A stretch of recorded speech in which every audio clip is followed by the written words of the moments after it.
Módulo 26 e módulo 27 da nossa frente 3, da apostila 2. Pessoal, a gente vai começar agora esses dois módulos, que na verdade são continuidade do módulo passado, módulo 25, que inclusive na oportunidade vocês puderam ter o primeiro contato com as relações e definições necessárias para estudar sobre a força magnética, né, que é uma decorrência de um campo magnético atuando sobre uma carga elétrica, né, uma carga eletrizada, que eventualmente vai entrar na região que compreende esse campo magnético, e por conta da ação do campo e da força magnética, algumas situações vão poder aparecer, principalmente a questão do movimento circular uniforme.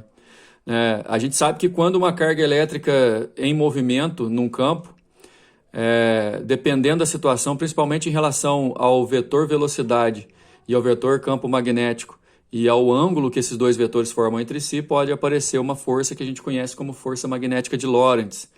Essa força, quando existe, pessoal, ela sempre vai ser perpendicular ao vetor campo e ao vetor velocidade ao mesmo tempo. Se você puder lembrar a fórmula que a gente viu na aula passada, dizendo que a força magnética, quando existe, ela é igual a módulo da carga vezes velocidade, vezes o módulo do campo, vezes o seno do ângulo entre o vetor campo e o vetor velocidade. Daqui a pouco a gente vai dar uma olhada nessa fórmula mais a profundo, porque a gente vai usá-la para chegar até uma conclusão a respeito da força centrípeta nesses tipos de movimento. Então, assim, duas coisas vocês têm que entender. É que uma carga elétrica em movimento no campo magnético, né, pode estar sujeita à ação de uma força que a gente vai chamar de força magnética de Lorentz. O seu módulo depende do módulo da carga, depende da velocidade da carga, depende do ângulo dessa velocidade com o campo e do módulo do campo. Essa força sempre vai ser perpendicular aos vetores velocidade e ao vetor campo, né, melhor dizendo.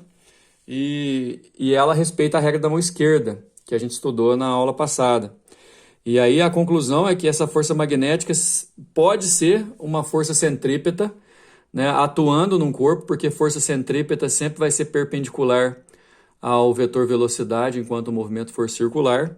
E a partir de agora a gente vai analisar situações em específico nas quais você vai poder fazer conclusões a respeito do tipo de movimento que essa partícula pode realizar dentro do campo magnético, dependendo de como que foi como que é a sua trajetória dentro do campo magnético. Além de que você tem que lembrar que forças centrípetas só alteram a direção do vetor velocidade, ou seja, a força magnética atuando como força centrípeta não vai ter o poder de acelerar ou desacelerar o corpo em termos de módulo de velocidade. Ou seja, uma partícula que está sempre pela ação exclusiva de um campo magnético, no máximo vai aparecer a força magnética como centrípeta e essa força vai alterar apenas a sua direção. Por conta disso, pessoal, decorre que o movimento de uma partícula elétrica sobre a ação exclusiva de um campo magnético sempre vai ser uniforme. Aí o detalhe é se vai ser uniforme retilíneo ou se vai ser uniforme circular. Aliás, tem uma terceira situação que ele pode ser uniforme em movimento helicoidal, espiralado, que a gente vai ver também a título de observação. Mas, enfim, como essa força sempre vai ser perpendicular ao vetor velocidade, no máximo ela consegue alterar a direção desse vetor, nunca alterando o módulo da velocidade. Portanto, a partícula que atravessa ou que está atravessando um campo magnético não vai sofrer alteração do seu módulo. O movimento pode ser retilíneo uniforme, circular uniforme ou helicoidal uniforme. No primeiro caso que a gente vai ver aí, pessoal, o movimento das partículas de uma carga elétrica em campos magnéticos uniformes, em casos particulares. O primeiro caso que eu gostaria que vocês entendessem é quando o ângulo entre velocidade e campo ou é zero, ou quando o ângulo entre velocidade e campo é 180 graus. Aí a gente fala que o vetor velocidade e o vetor campo magnético são paralelos. na próxima tela que vocês vão ver aí daqui a pouco, a gente vai concluir, e não é tão difícil assim, já que a gente domina, a partir do módulo passado, a gente passou a dominar a fórmula da força magnética de Lorentz, lembrando que essa força, o seu módulo depende do seno do ângulo, e quando dois vetores são paralelos, ou podem ser paralelos para o mesmo sentido ou paralelos em sentidos opostos, aí o ângulo é 0 ou 180 graus. E aí nesses dois casos, como o seno de 0 e o seno de 180 valem 0, a força vai ser anulada. O que a gente vai ter? Não vai ter força para sequer alterar o sentido ou a direção do vetor velocidade. Então, além do movimento ser sempre uniforme, vai ser retilíneo também. Esses dois casos em particular, pessoal, são esses, olha só. Aqui a gente tem campo magnético horizontal para a direita, vetor velocidade da carga, carga Q nesse ponto, vetor velocidade da carga horizontal para a direita, o ângulo aqui é 0. Vetor campo magnético horizontal para a direita, carga vetor velocidade horizontal para a esquerda. 0 grau, 180 graus. Lembrando que a força magnética depende do seno. Se o seno de 0 é 0 e o seno de 180 é 0, nos dois casos, essa força vai ser anulada. E aí a gente conclui que carga elétrica lançada na direção das linhas de indução de um campo magnético uniforme realiza um movimento retilíneo uniforme, porque já que só tem campo, não vai ter outra força atuando, e a força magnética é nula, a resultante das forças dá 0, e aí a gente sabe que quando o movimento existe com força resultante dá 0, pela lei da inércia, a primeira lei de Newton, o movimento vai ser retilíneo uniforme.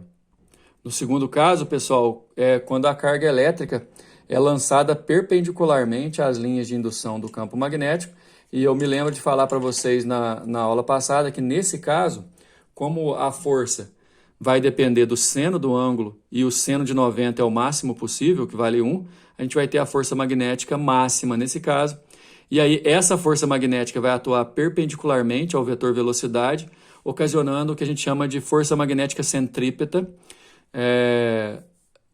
Consequentemente, o corpo realiza um movimento circular uniforme. Vamos só dar uma olhada nessa situação em que, uma carga elétrica positiva, ela foi lançada no campo, o vetor velocidade dela é horizontal para a direita, e o vetor campo, pessoal, é perpendicular entrando na folha do papel. Lembra esse xizinho? Olha só, representa que está entrando na folha do papel. Então, se você for medir o ângulo que existe entre o campo e a velocidade, o ângulo é 90, o seno de 90 é 1, e aí a força vai ser máxima. Módulo da carga, velocidade e campo, seno de 90 é 1. Essa expressão vai mostrar, por exemplo, que essa força magnética vai ter intensidade constante, uma vez que a carga não vai variar o seu módulo.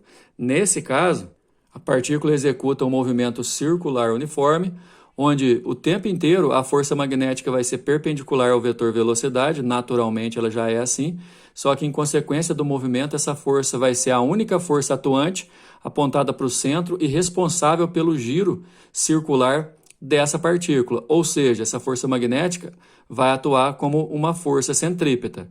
Aí no caso dessa força magnética atuar como força centrípeta, olha o que a gente pode falar. Eu me lembro de falar de força centrípeta com vocês, que na verdade centrípeta é uma ocasião que sempre vai aparecer quando o movimento é circular, né? É certeza. Agora, se o movimento é circular uniforme, além dela aparecer, ela é a única força, portanto ela é a resultante. E sempre a força magnética, a força centrípeta, desculpa, ela é mais um comportamento do que uma força especificamente falando. Você pode ter várias forças atuando como força centrípeta. A gente já viu lá no Globo da Morte o peso atuando como centrípeta. A gente já viu a gravidade atuando como centrípeta. Força de atrito. Agora é a vez da força magnética de Lorentz, quando uma partícula atravessa um campo magnético e o seu vetor velocidade é perpendicular ao campo. E nesse caso, a força magnética resultante é a centrípeta. Daí você pode igualar a força magnética à força centrípeta. E daí lembrando que a força magnética é uma função do módulo da carga, da velocidade da partícula, do campo, valor do campo onde ela atravessa. E nesse caso é o seno de 90 graus que vale 1. E a força centrípeta é uma função da massa, da velocidade ao quadrado e do raio. A gente tem aí, na apostila inclusive vocês têm, uma dedução de como que a gente calcula o raio da trajetória de uma partícula dentro de um campo magnético. nessa condição especial de um lançamento perpendicular. Então aqui, por exemplo, o seno de 90 é 1, ele já desaparece, e um dos valores de velocidade aqui e aqui eu vou simplificar, e a expressão fica assim: módulo de Q vezes B igual a massa velocidade sobre R. Isolando o R aqui a gente tem a relação que o raio da partícula depende proporcionalmente da massa e da velocidade.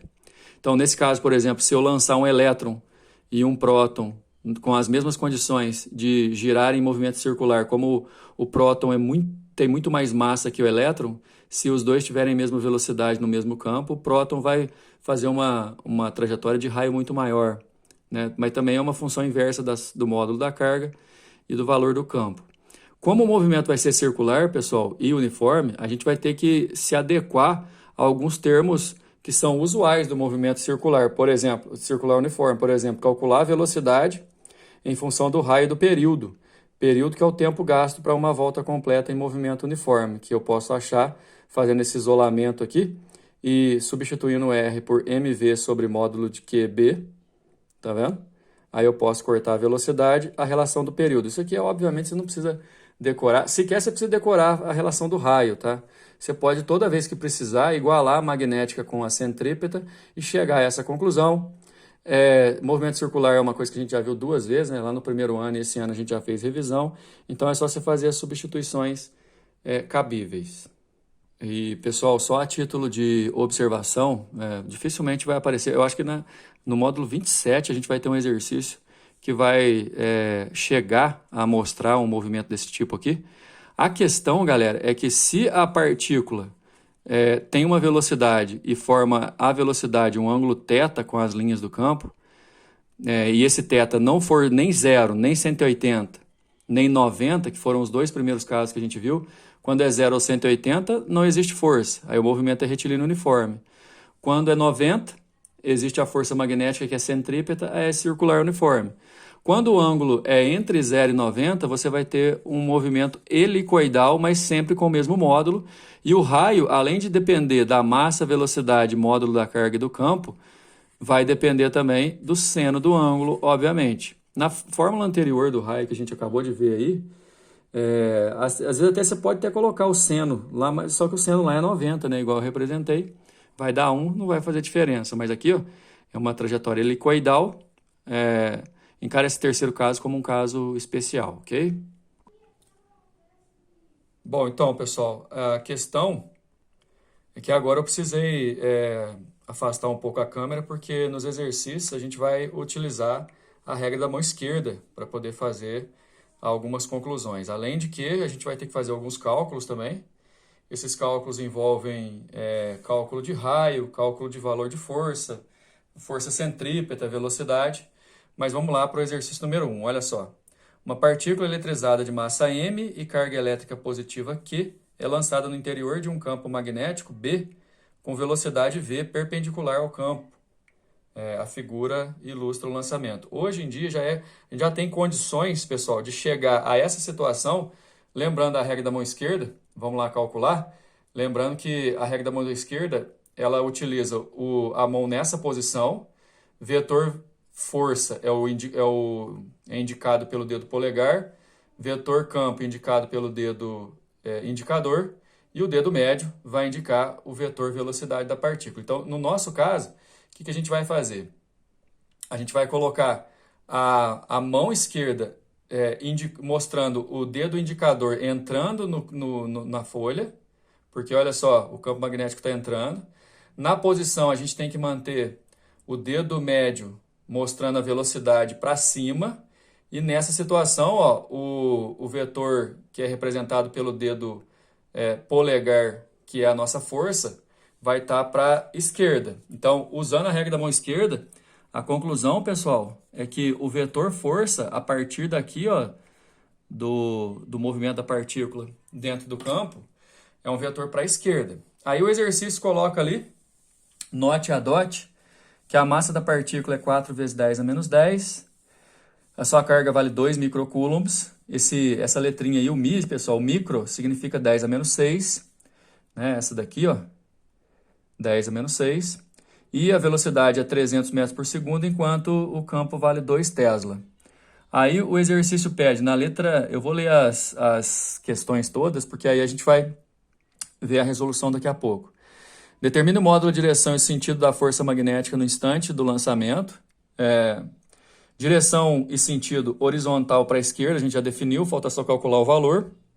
Esboçar a trajetória, lembrando que quando uma partícula está sofrendo ação exclusiva do campo, o movimento vai ser circular e uniforme, e nessa configuração a curva vai ser para a esquerda, então vai executar um movimento circular no sentido anti-horário e calcular o seu raio, certo? Bom, aí nesse caso, pessoal, olha só, pela regra da mão esquerda a gente concluiu que a força vai atuar horizontal para a esquerda. Nesse caso a velocidade é para cima aqui, ó, e aí a força atua como centrípeta, a curva vai ser para a esquerda, mas ela vai atuar o tempo inteiro. Aí ela vai fazer uma trajetória circular no sentido anti-horário, olha aí, ó. E o seu valor é QVB seno de θ, só que o seno de θ é seno de 90, que é 1, porque a velocidade e o campo são perpendiculares. Então a força vai ser QVB. O valor da carga é 2 microcoulombs, olha aqui, ó, 2 vezes 10 a menos 6. 300 metros por segundo a velocidade e 2 teslas do campo. Então, vou multiplicar aqui, ó. 2 vezes 3 vezes 2 dá 12 vezes 10 a menos 4, que é a mesma coisa que 1,2 vezes 10 a menos 3. Igualando força magnética à força centrípeta, a gente conclui que o raio é calculado por mv sobre qb, e todos esses valores a gente tem. Eu vou colocar aí para a gente terminar a resolução. Olha só, de acordo com o enunciado, a massa é 4 vezes 10 a menos 10, tem que ser em quilograma. 3 vezes 10 ao quadrado, peraí que aqui não é menos 2 não, é 2 positivo, só corrigindo. 3 vezes 10 ao quadrado é a velocidade. 2 vezes 10 a menos 6, né, 2 microcoulombs é a carga. E 2 Tesla é o campo. Esse 2 vezes esse 2 dá 4, que eu simplifico com o 4 lá do numerador, fica só o 3.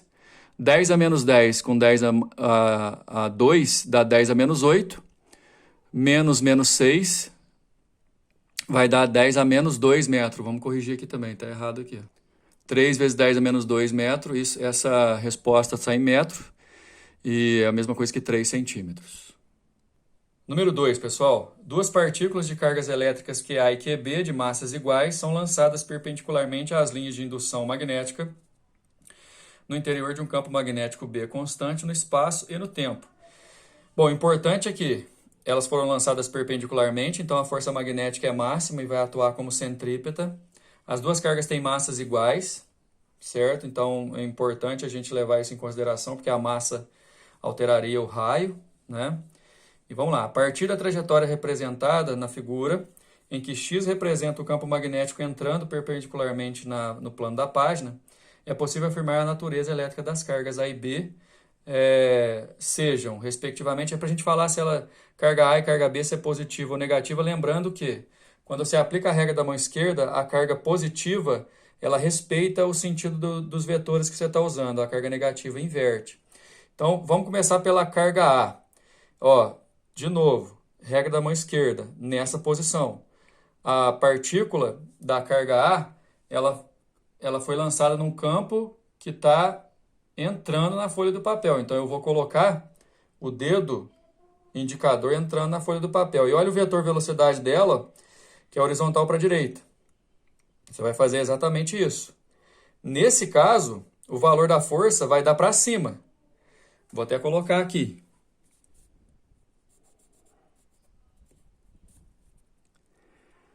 E olha só, a força deu para cima e a partícula desviou para cima, ou seja, essa partícula respeitou a força que eu achei pela regra da mão esquerda.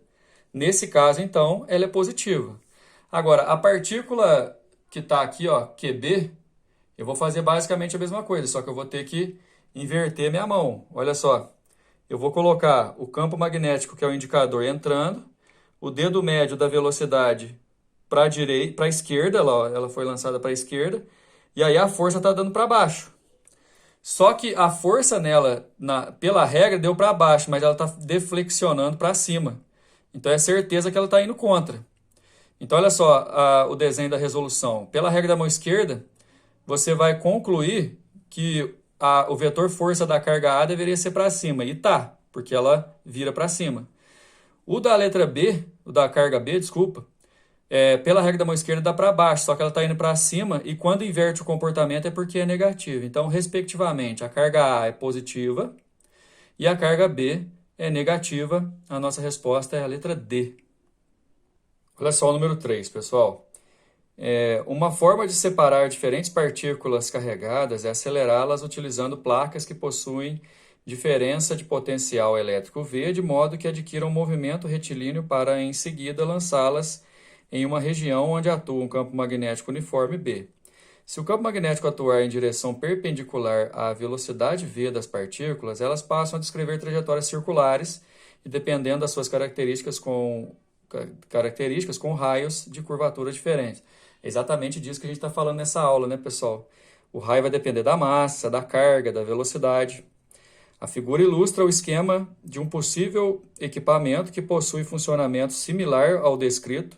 Nesse esquema, dois tipos diferentes de partículas são aceleradas a partir do repouso no ponto A, descrevendo inicialmente uma trajetória retilínea comum e, em seguida, uma região do campo magnético, trajetórias circulares distintas. Então, olha só, vamos fazer o seguinte, talvez nem precise a gente usar a regra da mão, mas uma conclusão é a seguinte, ó, como as duas partículas viraram para o mesmo lado, eu não sei se elas são positivas ou negativas por enquanto, é só eu aplicar a regra da mão para eu saber. Porém, eu sei que as duas têm mesmo sinal. Certeza que as duas têm mesmo sinal, têm mesma velocidade, estão no mesmo campo e o motivo pelo qual o raio da trajetória dessa daqui é menor do que dessa é porque as massas são diferentes. Quanto maior a massa, maior vai ser a trajetória. Então, essa partícula aqui, ó, que faz a curva com maior raio, é certeza que tem maior massa. Considerando-se as situações escritas e representadas na figura, é correto afirmar que. Aí a gente vai fazer a conclusão a respeito de carga ou de massa, enfim. Vamos fazer o seguinte, aplicando a regra da mão, pessoal, a gente pode levar em consideração assim, ó. Lembra que de acordo com o enunciado, olha lá, ó, o vetor velocidade, vou segurar a folha aqui, o vetor velocidade, olha lá, ó, ele é horizontal para a esquerda, então eu vou colocar o dedo médio horizontal para a esquerda. Além disso, ó, o campo magnético está entrando. Pela regra da mão esquerda, olha lá, o indicador, o polegar está indicando força para cima. Mas olha para onde que elas viraram. Elas estão virando para baixo. Igual assim, eu falei que as duas tinham o mesmo sinal, porque estavam virando para o mesmo lado. Pela regra da mão esquerda, a gente vê que elas se comportam de maneira oposta à regra da mão. Então, as duas são negativas, é certeza. As massas são diferentes porque os raios são diferentes. Mas as duas flexionando para baixo, a nossa resposta é a letra B. Lá, ambas partículas possuem carga elétrica negativa. Número 4. Considere uma região do espaço que possua um campo magnético uniforme. Nela são lançadas duas partículas 1 e 2 com velocidades iniciais perpendiculares à direção das linhas de indução do campo. Pessoal, atenção, né? Se são perpendiculares, é porque o movimento vai ser circular uniforme. Admita que as partículas fiquem sob a ação exclusiva da força magnética. Beleza. Carga elétrica da partícula 1 é Q, da partícula 2 é menos 3Q. A velocidade inicial do lançamento da partícula 1 é V e da partícula 2 é 2V. As massas, partícula 1 M e a partícula 2 M sobre 2. Com base nos dados da tabela referente às partículas, assinale a alternativa que relaciona corretamente seus raios e períodos. Primeira coisa, pessoal, é em relação ao raio, né? A gente pode pegar força magnética e atuar como força centrípeta, igualando e chegando a essa relação do raio, mv sobre qb. A gente viu isso lá na parte teórica da nossa aula. Depois, substituindo que o período é 2πr sobre v e substituindo r como mv sobre qb, a gente chega à conclusão que o período ele é proporcional à massa, mas inversamente proporcional ao campo e à carga. O detalhe é que o diferencial das cargas dos corpos que foram lançados é a massa, a velocidade e a carga. O campo é o mesmo para as duas. Na partícula 1, pessoal, ó, a massa é m, a velocidade é v, a carga é Q e o campo é B. Na partícula 2, a massa é m sobre 2, a velocidade é 2v. Aí o 2 aqui do m sobre 2 e o do 2v você corta. O módulo da partícula é 3Q e o campo é QB mesmo. Então, se a partícula 1 tem raio mv sobre QB, a partícula 2 tem raio mv sobre 3QB. Ou seja, esse 3 aqui dividindo o raio da 2 implica que o raio da 1 é o triplo. Ok? E para encerrar, a partícula 1 tem período 2πm sobre QB, enquanto a partícula 2 tem 2πm sobre 2, que a massa é metade, sobre 3QB. E aí, esse 2 que está dividindo esse 3 aqui, eles viram 6, aí viram 1/3 também, no caso. Se você quiser simplificar, mas é melhor deixar o 2 para comparar. Ó. Como o T1 não está dividido por 6 e o T2 está, o T1 é 6 vezes ele. Então, eu tenho o raio R1 3 vezes o R2 e o período 1 6 vezes o período 2. Resposta letra A.